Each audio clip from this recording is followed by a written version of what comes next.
This is Get Uncomfortable, the podcast where we talk race, politics, religion, and so much more with me, Adam Smith. Higher education professionals have been bracing for the Supreme Court decision that eliminated so-called affirmative action in college admissions. While many argue that the policy and practice are discriminatory and provide a side door for less qualified Black and Latinx students, we know that that's far from true. In fact, data shows that the group who benefited the most from affirmative action policies are white women. Moreover, the longstanding practice of giving legacy and donor preferences to the children of the privileged persists. But that is far from the whole story, as America's college-going population becomes more Black, brown, poor, and urban. Today, we're joined by my friend and colleague, Dr. Zach Ritter. Zach Ritter received his PhD in higher education from UCLA, focusing on Asian international students' cross-racial interactions. He is currently Vice President of Leadership Development at the Jewish Federation of Greater Los Angeles.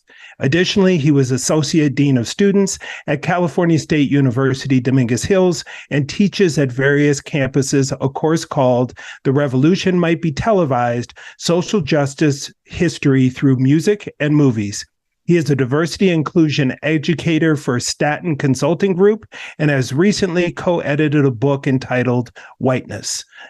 Zach, thanks for joining us. Let's get uncomfortable. Zach, thanks for making the time to join us. Let's get uncomfortable, bro.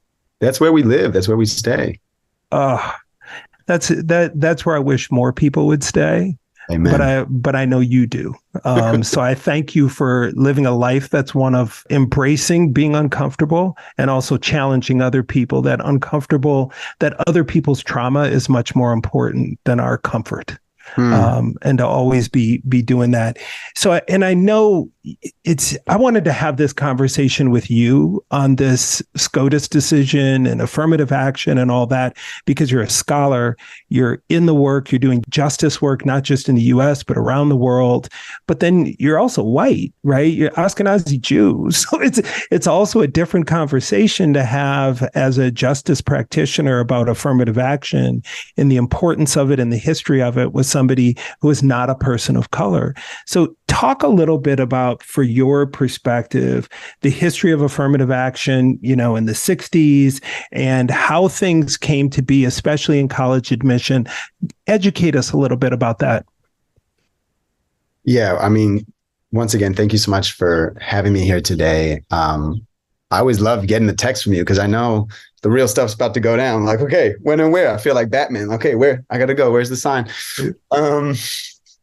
So, I've been thinking about this a lot since you asked me to come on. And I was like, why am I so dedicated in my career, personal and professional, to be doing this justice work? And my dad was born in a refugee camp, and his parents were enslaved in this effed up system in Europe. And I think there's a lot of anger in me of how and why did this happen to my family, and why were all these people killed in my family? And then you turn on the TV, you look at your phone, and you see all the injustices play out again in real time in our day with folks with different melanin, with different situations on a different continent. But it drives me crazy. And then it's like, well, what are we going to do about it? So what we're going to do about it today is we're going to talk about some history and try to talk about what are some possible solutions to this madness that we're seeing. So affirming action, right? It's supposed to be something that's affirming to folks in society that have been stepped on for almost 500 years, right? So let's take it way back, right?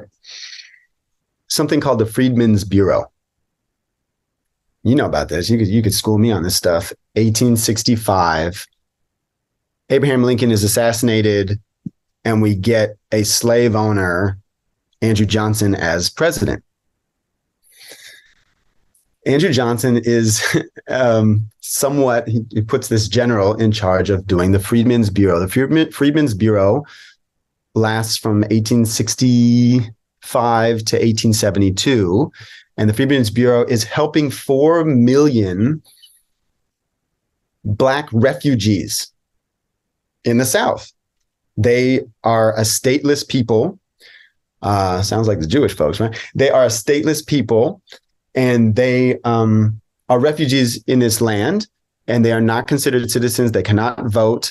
They are not even technically freed yet, right? Because the 13th Amendment is not passed. And so the Freedmen's Bureau is trying to get people housing, clothes, some money, some education.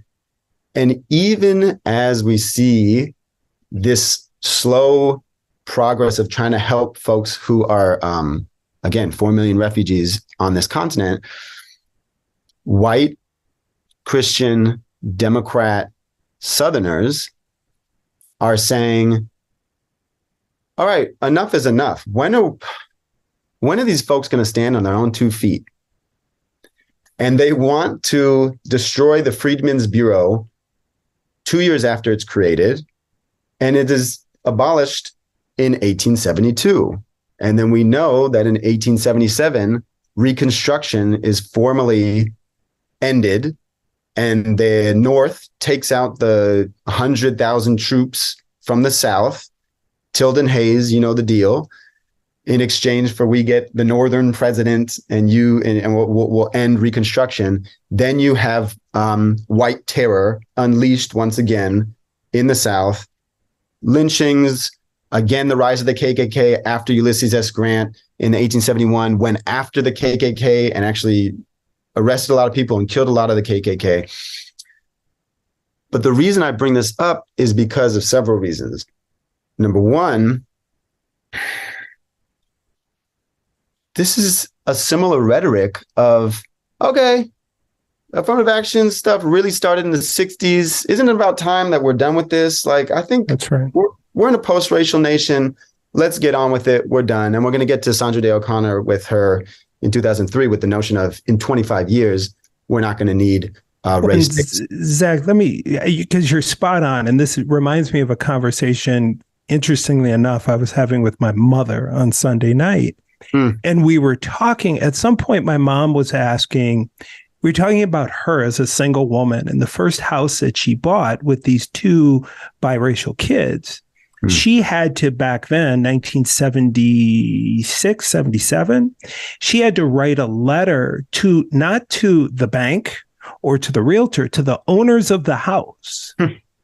And they had to decide, was it okay to sell this house to this single woman? Wow. And I said, Mom, I said, proud of her for doing that. No education beyond high school. But the reality is, if you were Black, they would have just said no. And my mom said, well, how, that was possible? I said, yeah. And then, and this was suburban Twin Cities. So then I said, Mom, then the only house that if you were Black or brown that you could get in the Twin Cities was over north, because the reality was those other suburban neighborhoods where they were discriminating and say they wouldn't sell to you. And then the banks, through redlining, were saying, well, those are less desirable investments for us.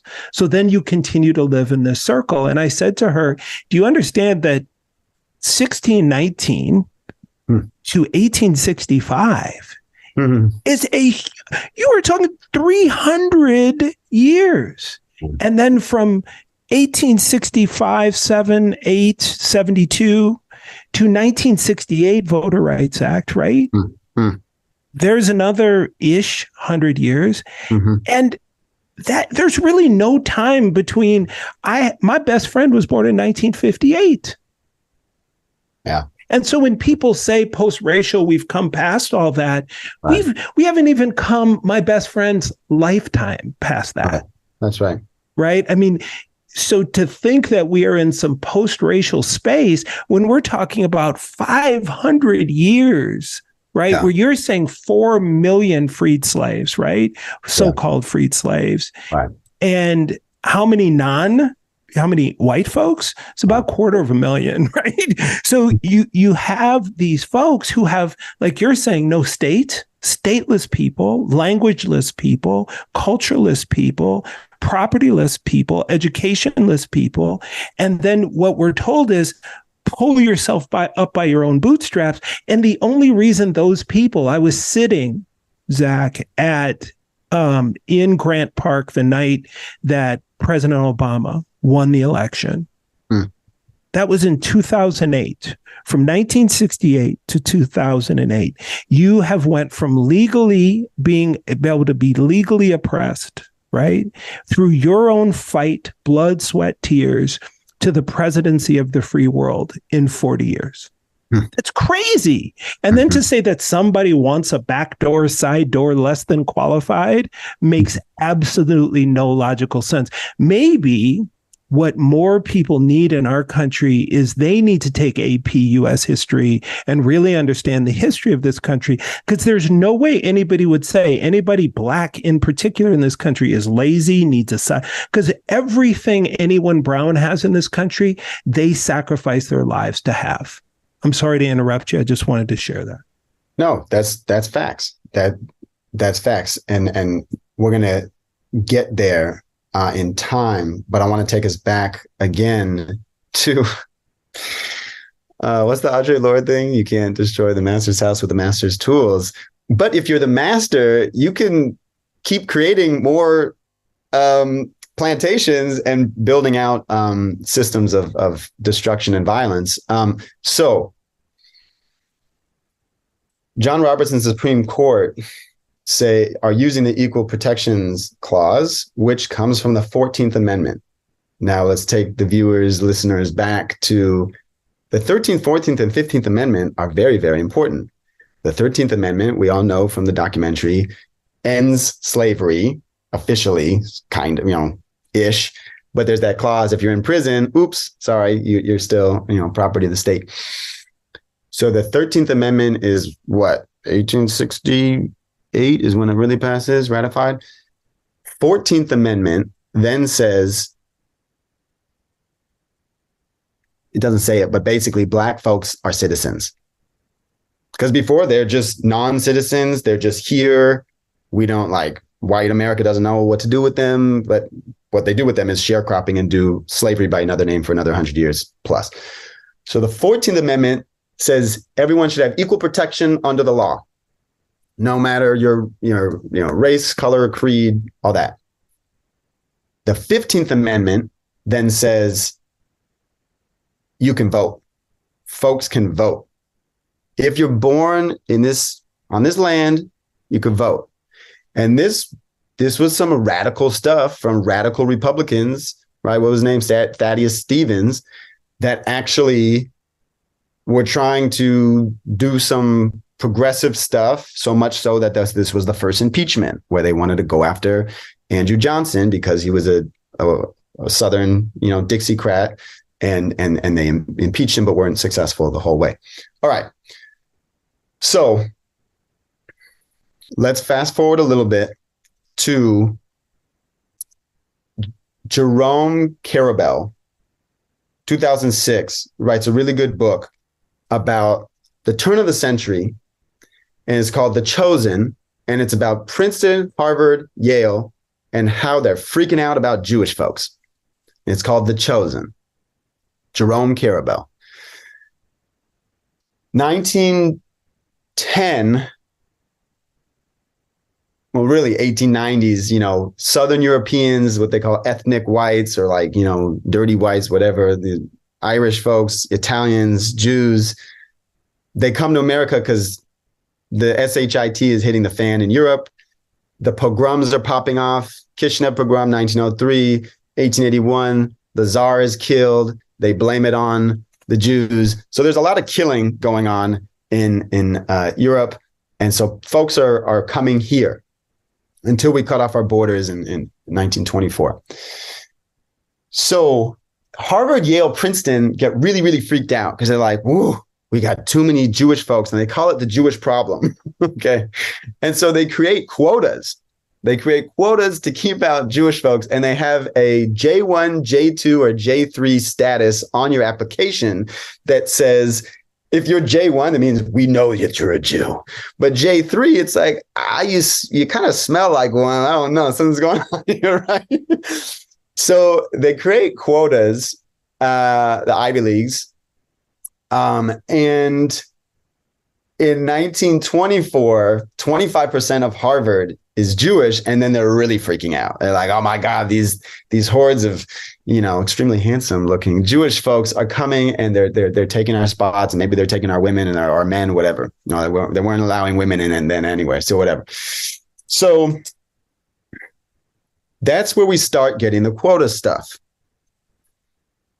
And then Jewish folks organize, and they start creating, like Stanley Kaplan in the 50s starts creating SAT study tests, because Anglo-Christian whites are creating the SAT to keep out Jewish folks and keeping out other ethnic whites, Italians, etc., Irish, because they feel like these immigrants are not doing well in these SAT tests. And so let's create barriers to keep them out, because we don't want them climbing up in our society. And for all the brown folks that are listening, Black and brown folks can't get into Harvard and Yale and Princeton at this point. They can't even get into the University of Texas, the University of Virginia, the University of Minnesota.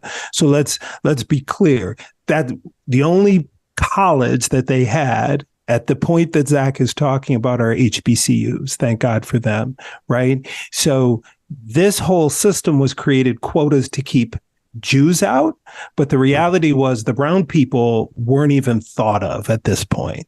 Zach, continue. That is 100% true. And we know that W.B. Du Bois, who is the unicorn, goes to Harvard in 1890? Yes. Yeah. Right. And so he was like the first Black dude to really do it in these white Christian establishments.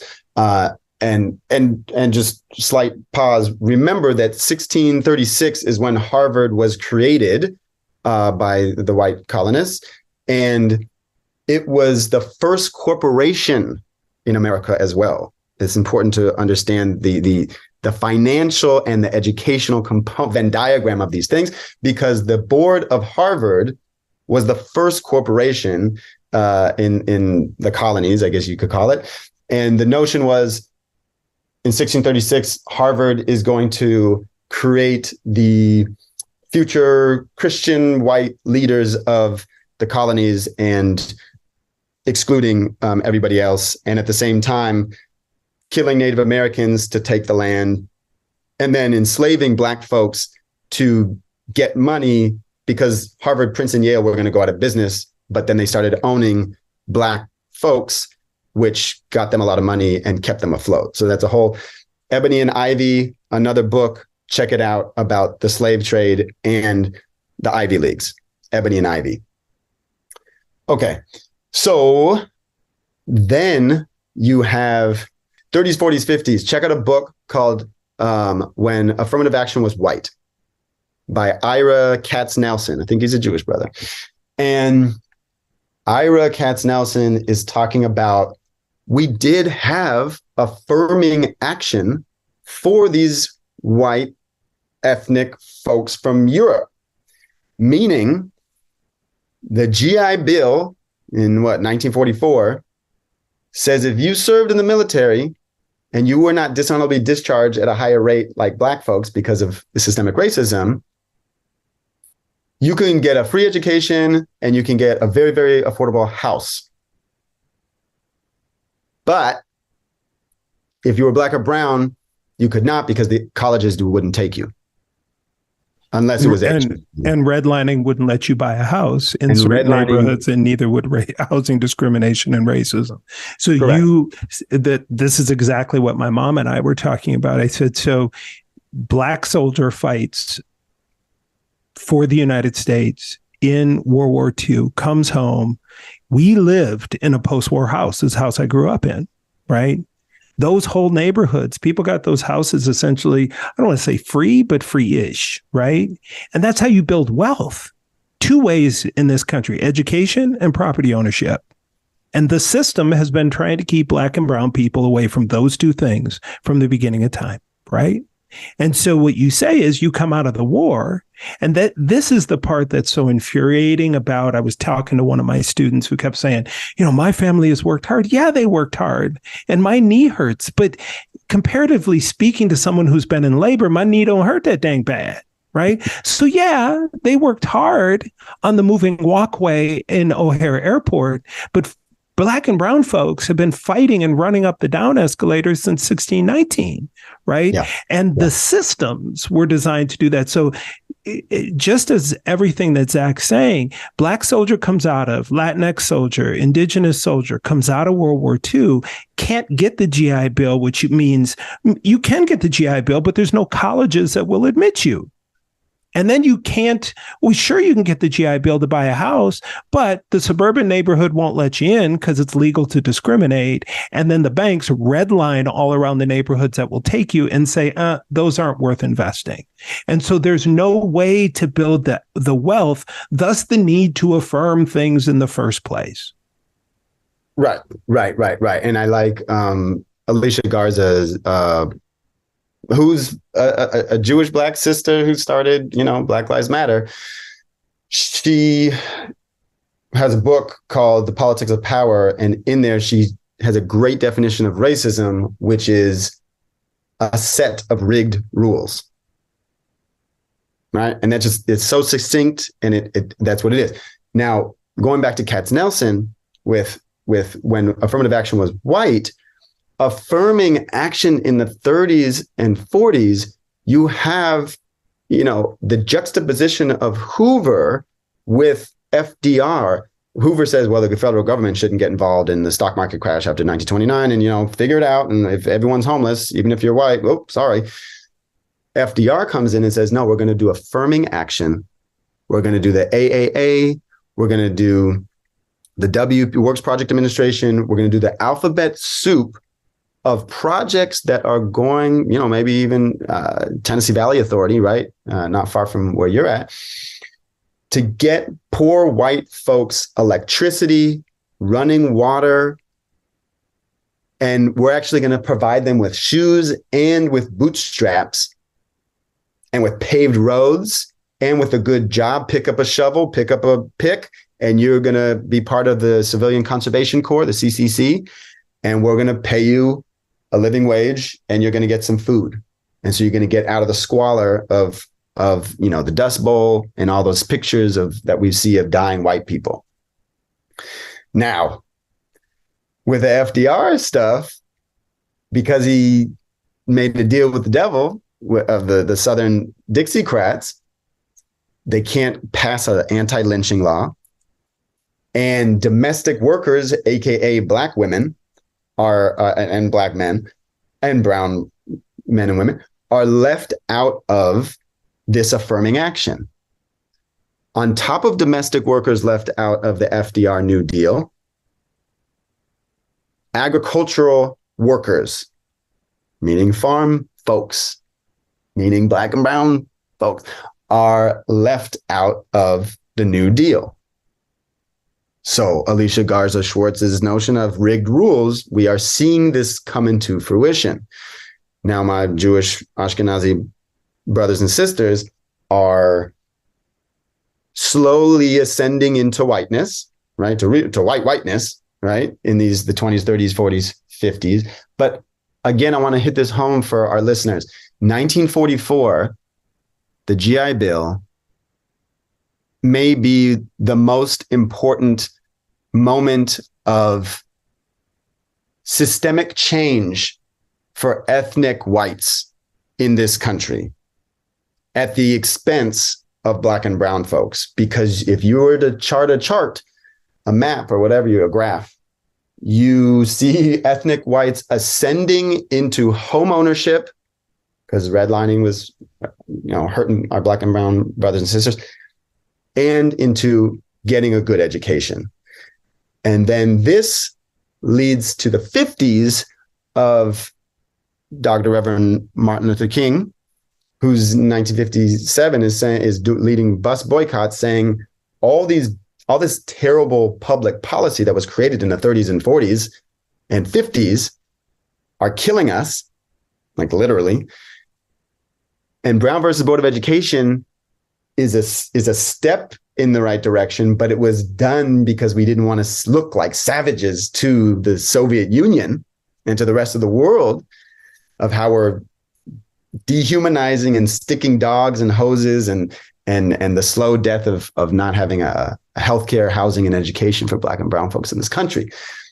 Martin Luther King and many others, Ralph Abernathy, you know the deal, Bayard Rustin, start a movement to show America that there needs to be another way, and that if you are a good Christian nation and you see the suffering of your brother and sister, no matter what color they are, on TV, that you will then be moved to change the way you vote, to change the way you spend money, to share a hamburger diner with your Black brother or sister. And in 1961, a young man named JFK actually has a Black lawyer named Hobart Taylor Jr. write on the side of his speech about government contractors the words affirmative action. And Hobart Taylor is an interesting character. Y'all should read up on him. His father actually came into a lot of money by being a successful businessman, Hobart Taylor Sr.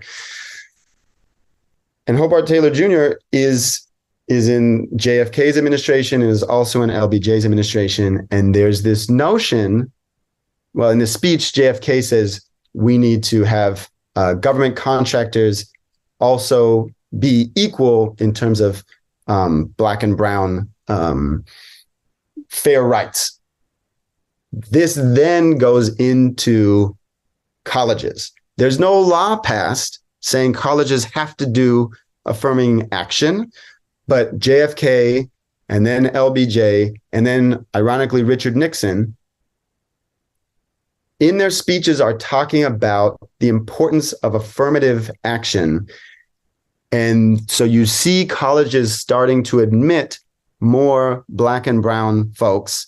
And this is after white people are trying to kill them with the integration of Little Rock, you know, and all the pictures that we know and see. What's her name? Ruby in New Orleans. Yeah, Ruby Bridges. Ruby Bridges. Yeah. Arthur and Lucy Foster at the University of Alabama, where they had to, one day, Arthur and Lucy Foster was on campus and they had to sneak her out in tunnels.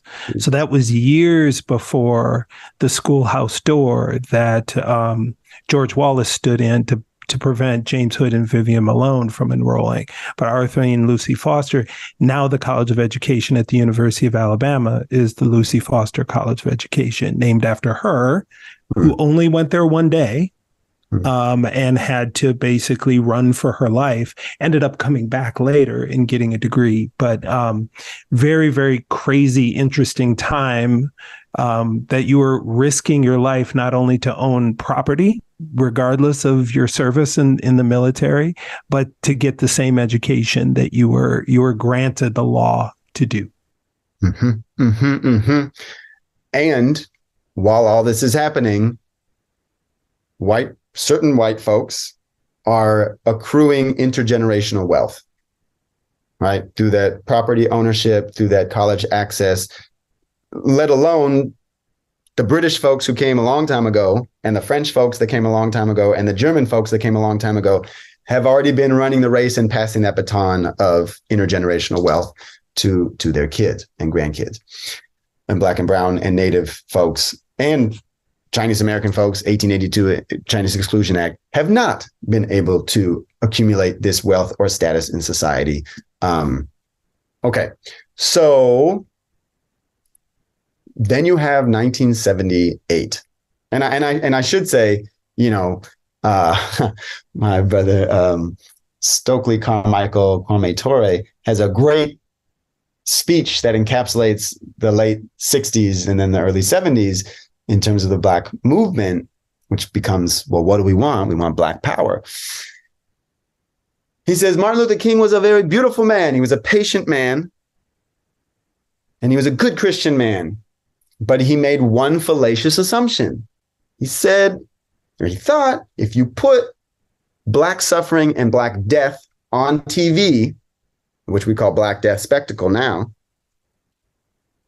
our white brothers and sisters will be moved to change the way they act, think, breathe, sleep, etc. But the one fallacious assumption that he says Martin Luther King made is that our white brothers and sisters have a conscience. America has none, he says, right?